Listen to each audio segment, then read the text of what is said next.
Julien, comment ça va aujourd'hui? Ah ben écoute, Bien. avec un grand plaisir de te retrouver, de retrouver la communauté.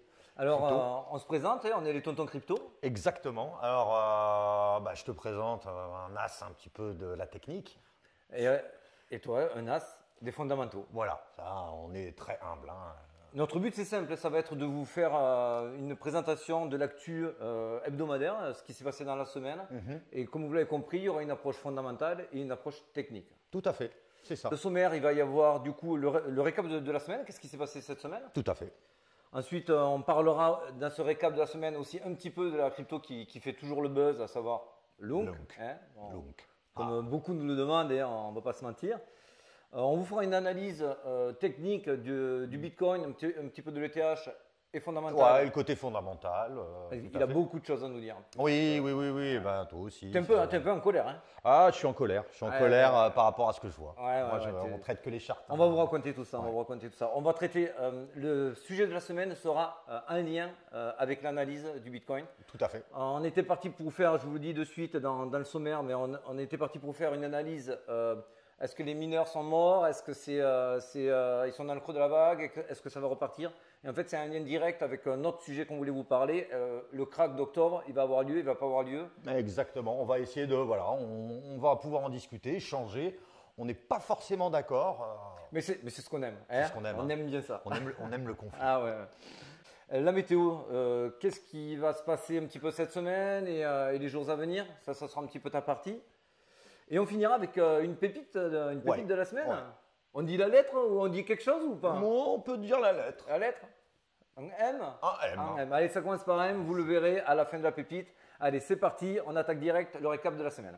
Alors, que c'est joli, il y aurait du vert, hein, on a quand même un peu de vert cette semaine, enfin. On a quand même un peu de vert. Bon, c'est vrai que ce qu'on remarque, c'est qu'on voit beaucoup de projets qui ont bien performé. Ouais. Hein. On va citer quelques-uns, QNT, qui est au-delà de ça un très très bon projet, hein, QNT. On a bien sûr Casper, eGold. Bon, il y a eu des mises à jour, il y a eu des news, etc. On va lui Bitoker. Casper, je te cache pas, je t'en avais parlé. On a hésité à vous le mettre dans la pépite de la semaine. C'est vrai. Le problème, c'est qu'il avait déjà pris pas mal de valeur. Bon, on se le garde au chaud, on vous refera une analyse. Si vous le voulez quand même en analyse. Exactement. Le but, c'est ça. Hein. Vous essayez de nous faire remonter les commentaires sur certaines monnaies. Moi, je l'aime bien, mais bon, ça engage que moi. Bien sûr, toujours au THW qui a du mal avec post-merge, on ne va pas en reparler. Lunk, on aura l'occasion d'en reparler tout à l'heure, donc je vais vite te faire un petit point maintenant, même sur Lunk. Il y a MKR aussi, ça aussi on en reparlera tout à l'heure, qui est un bon projet, tout à fait. Qui est un bon projet DAO. XRP qui est en train de gagner son procès, paraît-il. Tout à fait. Ce qui peut amener une hype, d'où cette hausse. Alors, Lunk, on va en parler vite fait. Ça, c'est quelque chose. Et il y en a beaucoup qui ne savent pas trop quoi faire avec Lunk, Lunce, vous l'appelez comme vous voulez. Mais bon, c'est vrai qu'il y a quand même des choses à dire. C'est quand même un bon projet à la base qui n'est pas mort. On est sorti quand même de la période urgence, on est dans la période de reconstruction. Alors avant d'acheter. Et toi, tu y crois vraiment à Lunk ou pas? Alors, je ne connais pas fait assez, j'ai pas encore je vais vite fait te faire une partie technique et je vais te faire un peu ta partie fondamentale, mais je sais que sur le Lunk, bon, comme je le suis depuis un moment. Alors sur la technique. D'abord, il ne faut pas acheter une charte. Ça, c'est un des premiers conseils qu'on vous donnera tout le long de nos hebdos. Bien sûr que la charte est indispensable pour déclencher un achat ou pas sur votre jeton, mais il faut avant tout, est-ce qu'il y a quelque chose derrière un projet? Voilà. Une charte, ça peut être très bien si vous êtes vraiment du trader confirmé, que vous voulez surfer sur les pump and dump, mais nous, on n'est pas là pour vous conseiller de faire des petits coups à la minute. Exactement. On est plus sur nous, alors soit holder ou soit swing trading. Voire du day trading. Du day trading aussi. Bon, moi, je fais beaucoup de day trading. On vous en reparlera lors de prochains hebdos. Vous donner des tips, comment bien trader sur du day trading. Pour en revenir à Lunk, alors Lunk, d'abord au niveau du projet, qui n'est plus un projet, mais au niveau de la chaîne, c'est un fork de Terra Luna quand même, qui est basé sur Cosmos SDK. C'est comme la BNB Chain, c'est comme crypto.com. Donc c'est vraiment du lourd au niveau rien que du protocole. Coinbase, Robinhood, bon, même si Robinhood, on sait, FTX veulent le lister. Bon, c'est bon signe. Ouais, c'est très bon signe. C'est juste que les Américains, ils sont comme ça. Tant qu'il y a la menace d'Hong qui n'est pas encore arrêtée, il est recherché par Interpol. Du coup, ça les freine pour annoncer le listage, notamment sur Coinbase, alors qu'ils ont déjà préacheté énormément de Lunk. Donc, voilà. Le burn continue sur Lunk. On peut voir que ça continue à bien burner. Vous voyez ici, en octobre, on a encore fait moins 3 milliards. Bon, il y a encore vraiment le chemin est encore très long. Vous voyez ici, on est en mai. Ah ouais, là c'est une belle inflation du total. Ça s'est monté au niveau de l'inflation, c'est monté à plus de 6 milliards de milliards. Pour ceux qui font le comptage, sur le crash, ça a rebaissé sur l'annonce du burn. Et là, maintenant, malgré la taxe burn, bon, ça stagne. Bon, si on zoome, c'est ce qu'on voit là. Et en zoomant, on voit quand même que ça descend. Mais bon, si c'est que ça, on pourrait se dire ça va être long de revenir sur des valeurs profitables. Mais ce qui est vraiment intéressant, c'est qu'on voit que au niveau du stacking, ça ne fait que monter.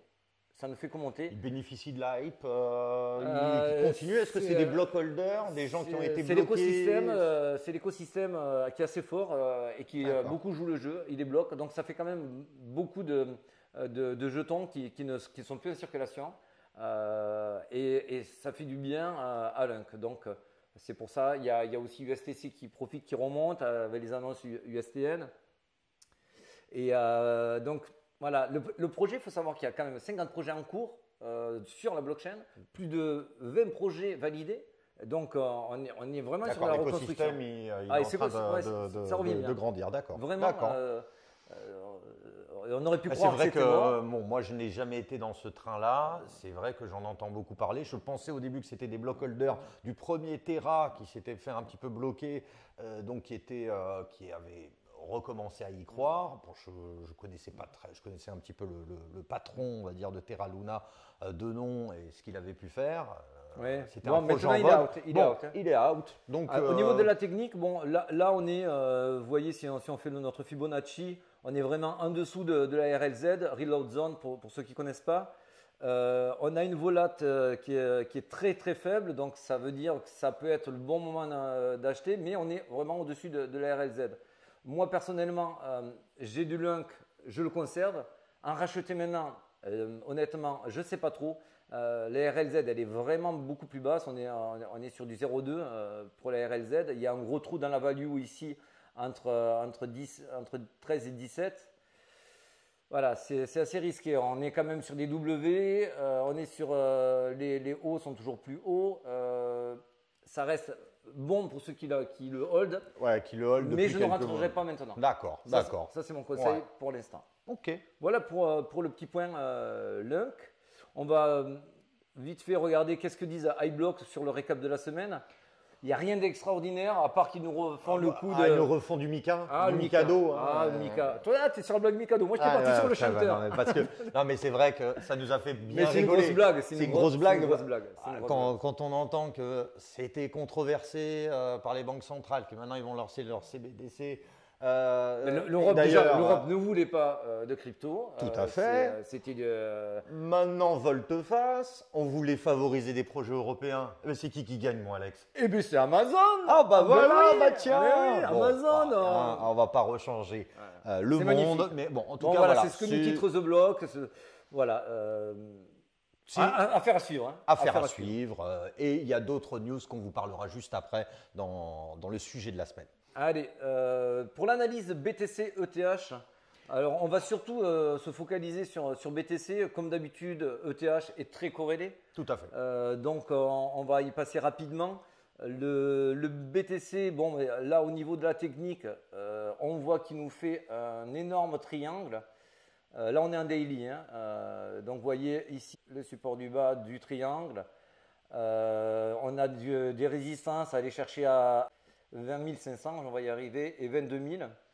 Et pour les supports, on en a un à 18 200.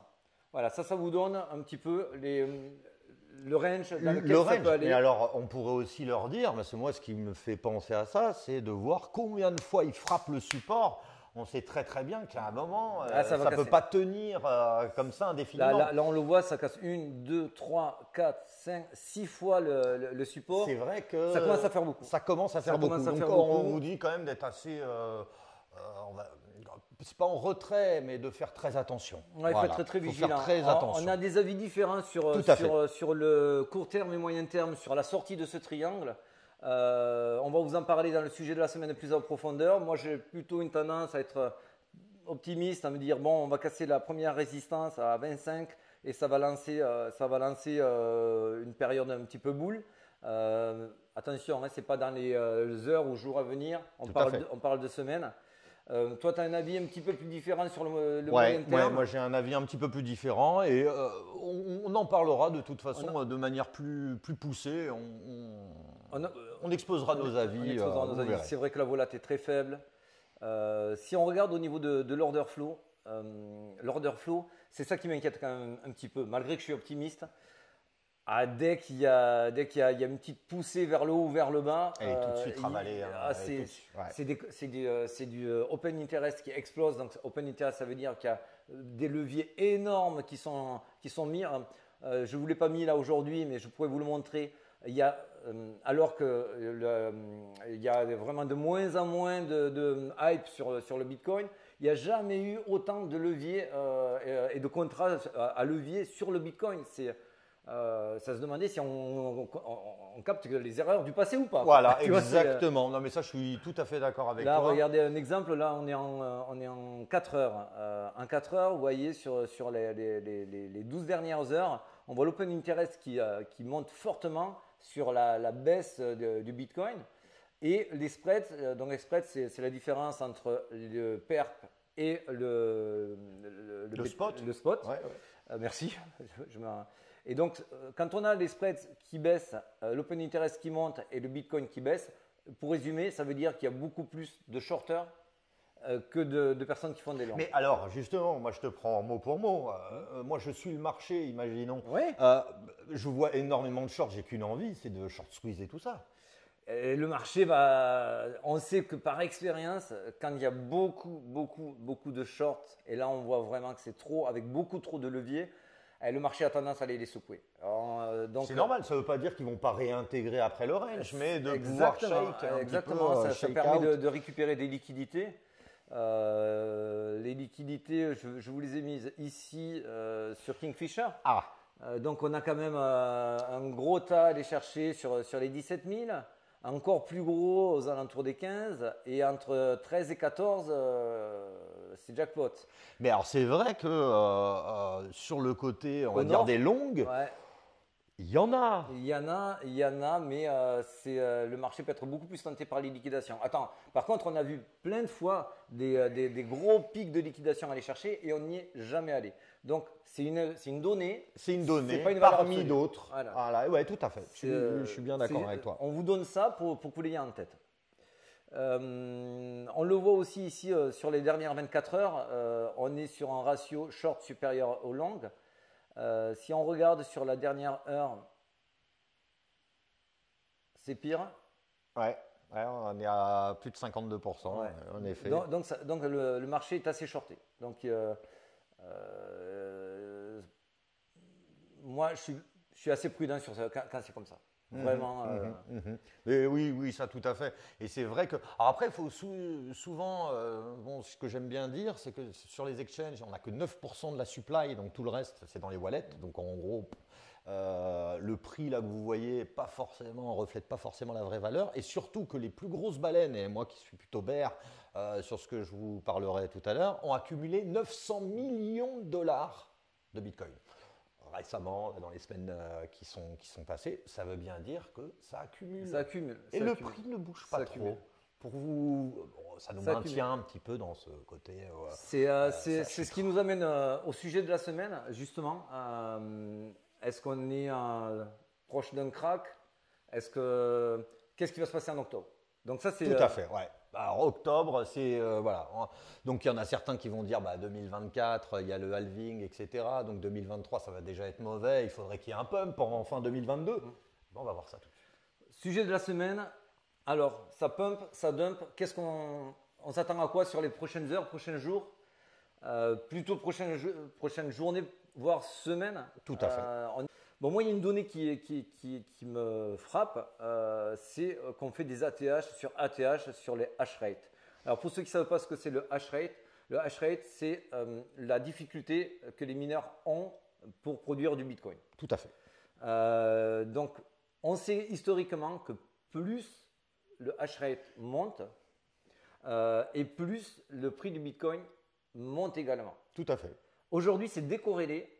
Et aujourd'hui, on sait que ça va être décorrélé, mais jusqu'à quand? Ça ne peut pas être décorrélé pendant… Ad vitam aeternam. Oui, ça c'est sûr. Oh, je l'aime bien ça. Ad vitam aeternam. Et j'essaie de sortir un petit peu de latin. Attention, monsieur.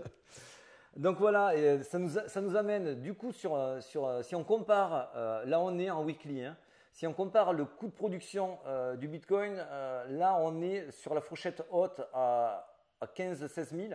Attention, c'est sur un kilowattheure entre 2,5 et 2,7. C'est la fourchette haute. Si on prend la fourchette basse aux alentours de 0,5 à 1, on va être sur du 8 000. Donc, on voit quand même qu'on se rapproche de plus en plus. Ça quand même, mais alors, tu leur expliques si par exemple ça arrive un petit peu dans la zone orange, on débranche? Alors, c'est déjà arrivé, ça s'est déjà produit. Bon, là si je reviens en arrière, on l'a croisé plusieurs fois. Bon, ça amène ce qu'on a vu il n'y a pas longtemps. Quand on est passé de 25 000 à 20 000, les mineurs, c'est le premier crack, c'est celui-là. Ce crack ici, ce crack-là et ce crack-là, là, il y en a eu 3. Les mineurs ont vendu leur stock. On l'a vu sur des sites où on voyait que les fermes se délestaient de leur stock. Ça, on l'a eu vraiment entre 25 et 20 000. Là, depuis qu'on est passé en dessous de 20 000, on voit de plus en plus que là, c'est le matos qui est revendu.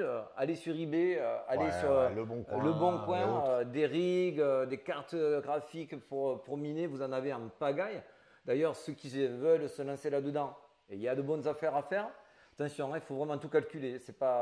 Surtout avec les coûts de l'énergie actuels, etc. Bon, il reste plus beaucoup en plus de coins à miner qui sont rentables. Et les récompenses vont baisser au halving dans 1 an et demi. Bon, ETH, on ne peut plus. On peut plus, voilà. Bon, on a Ravencoin, on a Ergo, on a Flux. Pour ceux qui connaissent, il y a Radiant et Bamboo. Bon, il y a encore de bons coups à faire. Mais en tout cas, pour nous, c'est un signe évident qu'on se rapproche du bottom. Voilà. Ça, par contre, sur ça, on est là, un petit peu d'accord. On est d'accord. On est d'accord qu'on ne doit pas être très très loin. Alors, on ne trouvera déjà, je voulais aussi en parler aussi, personne n'a jamais vendu au top et n'a acheté le bottom. Le bottom, il faut l'anticiper de la meilleure manière qui soit. Il y aura toujours des billets et on sera jamais sur le bottom. Et quand on pense être sur un bottom ou proche d'un bottom, c'est exactement pareil pour un ATH. Si on pense être au top, à chaque fois, nous on vous le conseille, vendez des pourcentages de votre portefeuille.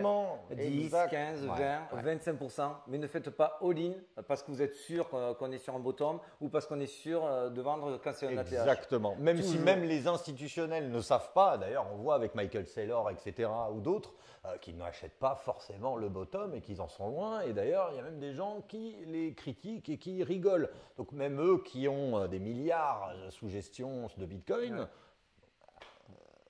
Moi, quand même, là où je me différencie un petit peu de mes confrères, c'est qu'il y en a beaucoup qui disent « Ouais, mais de toute façon, c'est le S&P 500, les données qu'on a montrent que ça va chuter, donc le Bitcoin va suivre, ça va chuter encore, ça peut descendre très bas. » Alors, ils ont raison et ils ont tort en même temps. Effectivement, bien sûr que le Bitcoin est corrélé au S&P 500, jamais je ne dirais l'inverse. En revanche, pour moi, c'est un petit peu comme vous prenez une balle de ping-pong, deux balles de ping-pong, une vous la lâchez en haut d'une montagne et l'autre vous la lâchez en haut d'une colline. Ouais, j'aime bien ça. Et bien, celle de la colline, à savoir celle du Bitcoin, va arriver plus bas sur son bottom que celle de la montagne qui va mettre plus de temps à redescendre et à se récupérer. Donc ça veut dire que la courbe sera à peu près la même, mais la finalité ne la sera pas. Et pour moi, le Bitcoin est beaucoup plus proche de son bottom que le S&P 500 qui lui peut encore retracer. Ouais.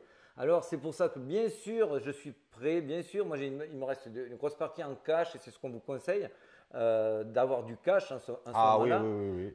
Mais à un moment donné, si vous êtes dans la partie, c'est plutôt quand même dans ces moments qu'il faut commencer à réinvestir. Ah, mais ça c'est sûr, en DCA. Faire du DCA. DCA sur un niveau à 19 247 au moment où on enregistre, c'est plutôt pas mal. C'est plutôt pas mal. D'ailleurs, à ce sujet-là, si on regarde, là, c'est plutôt ta partie. Alors voilà, moi c'est ce côté. C'est là où toi, tu n'es pas trop d'accord avec moi. Moi, je ne suis pas forcément d'accord. Alors je vais rapidement l'expliquer. On voit que déjà le DXY, donc le dollar, est à un niveau ici, très élevé. Donc tout le monde pensait ça recorrige, etc. Pas du tout. Bon, ce qu'on remarque, c'est que… Juste pour expliquer, le dollar index, plus il monte… Plus il monte et plus le Bitcoin, les assets à risque vont baisser. Alors c'est vrai qu'après, quand on va regarder le S&P 500, on voit que on est encore sur des mèches rouges. Mais là, personne ne peut dire que c'est aussi. Là, c'est pas du tout aussi. Et même ce qui peut nous donner encore un petit peu plus de précision, c'est si vous regardez le marché des obligations. Bon, il n'est pas là, mais bon, ça donne toujours une petite tendance un petit peu sur le marché. Ça vous donne aussi un petit peu ce qui peut se passer sur le S&P 500. Et c'est vrai que là, le marché des obligations est en train de vraiment chuter. Alors, moi, ce qui m'inquiète, je vais te le dire, Alex, c'est très simple, c'est ça. Il est sérieux. C'est cet effectif Federal Funds Rate. Pourquoi ? Avec l'accent et tout, bien. Les taux sont hyper élevés. Donc, on a entendu les hausses de taux, Jerome Powell, etc. de la Fed. Si on regarde dans le temps, on dézoome et on regarde au niveau annuel, remarque qu'à chaque fois, il y a eu des augmentations de taux vraiment significatives, ont été précédées, ont suivi une énorme crise, un crack, donc c'est du 2008, etc. Là, on voit le crack Covid qui arrive, là, boum, 2020, et là, nous remontons, donc on va arriver sûrement sur un plateau. C'est ce qui m'amène à penser qu'un petit crash sur certaines actions, d'ailleurs pas toutes, mais que ce soit aussi sur le Bitcoin, etc., notamment Apple qui est en risque alpha, c'est assez dangereux.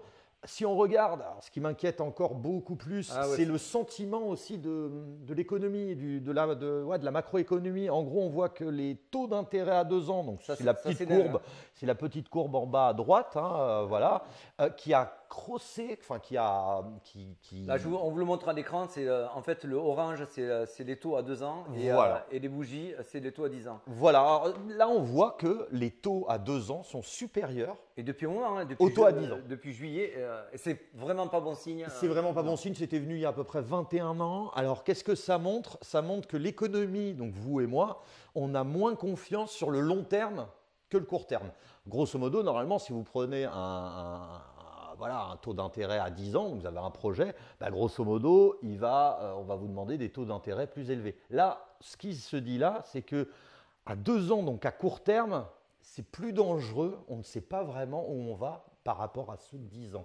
Donc ça veut dire que le court terme, et même pour les opérateurs financiers et les institutionnels, ils sont vraiment dans l'incertitude. Ça, c'est vraiment pas bon. Donc, on voit DXY qui monte, donc le dollar qui monte. On voit que les obligations chutent. On voit que le taux à 2 ans et à 10 ans viennent de croiser en juin. On voit que l'effectif Federal Funds Rate, c'est pas fou. C'est pas fou. Donc, c'est pour ça que je ne m'attends pas à un Bitcoin à 500 €, mais je m'attends à… en plus, on n'a pas parlé de notre ami Poutine.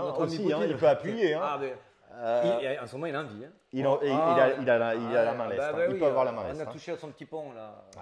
Donc voilà, ça on n'en a même pas parlé. Ça c'est un black swan après, c'est autre chose, malheureusement. Exactement. La météo, on va y passer rapidement dessus parce qu'en fait la météo, ça résume un petit peu ce qu'on vous a dit sur la tendance.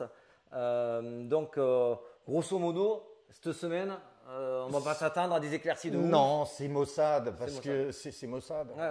C'est Mossad. On voit bien que même les bougies, quand tu nous parlais tout à l'heure, elles sont indécises, elles sont toutes petites, elles ont un petit corps, c'est une décision. On va dire que c'est un temps Mossad. C'est moche, il peut y avoir quelques bonnes opportunités, il faut être prudent. De toute façon, il y a d'ailleurs très peu de projets qui sont lancés en ce moment, c'est un petit peu suicidaire. Et d'ailleurs, petit aparté, quand vous voyez qu'un projet développe dans des périodes comme ça qui sont terribles, c'est un projet qui risque d'avoir de la puissance en plein bull run. C'est qu'ils sont confiants. Hein. Voilà, donc on voit que Lunk aujourd'hui, ça en est bien sorti. MKR. Voilà, on voit UOB Token. Bon, bah voilà, ça c'est aussi des très bons projets. Mais ce qu'on remarque là, qu'est-ce que vous voyez? On voit quoi là? C'est plutôt rouge. C'est rouge. Voilà, donc on reste sur du Mossad, on ne s'expose pas trop. Si on a un petit coin qui vous plaît, un petit projet qui vous plaît, c'est 1-2% maximum de portefeuille. Faites pas des fous. La pépite de la semaine, tu l'annonces? Ouais, alors déjà on n'était pas d'accord sur le choix. Parce qu'en fait on en a quelques-unes qu'on discute un petit peu en off. Et là, on s'est mis d'accord juste avant. Alors pourquoi on s'est mis d'accord comparé à un Casper et autres? C'est qu'en fait, on en parle un petit peu, notamment si je m'abuse, Cryptos, nos amis Cryptos. Oui, tout à fait. Aujourd'hui, qui font un petit dossier. MakerDAO va investir 500 millions de dollars dans des obligations américaines. Donc on commence à en parler, mais si on regarde la hype, elle est vraiment pas folle. Il y avait eu cet été, fin août, on avait parlé du sujet, mais il y avait beaucoup sur de la DAO, beaucoup de hype. Donc il en avait profité, mais Kava en avait profité, plein d'autres en avaient profité. Là, on voit que c'est très calme. Et nous, quand on veut vous présenter une pépite, tout à fait. Il faut qu'il n'y ait pas de hype. Pas de hype, qu'elle soit un petit peu endormie. Ça ne serait pas professionnel. Ça serait pas professionnel.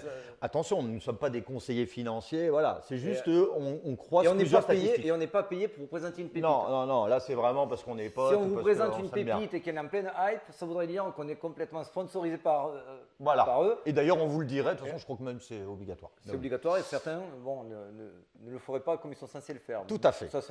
Mais c'est vrai que là, pas de hype. L'hype, c'est calme. C'est quand même, ils sont au 52e rang sur. 52e rang. Donc ça reste.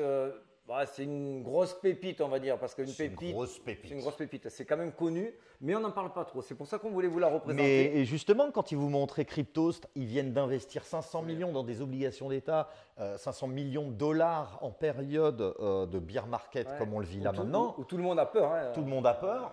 Ça veut dire que c'est quelqu'un qui a les reins solides. C'est quelqu'un qui crée des AI, etc. C'est quelqu'un qui a du monde derrière. Hein. Ah voilà. Alors c'est ça qui nous intéresse aussi beaucoup. On va sur Messari, on regarde un petit peu. Il y a du bon monde quand même. Au niveau des ventures, Horowitz, Pantera Capital. Ça c'est vraiment Jump, etc. Là vous avez du lourd. Voilà, vous avez du lourd. Paradigme, bon, allez.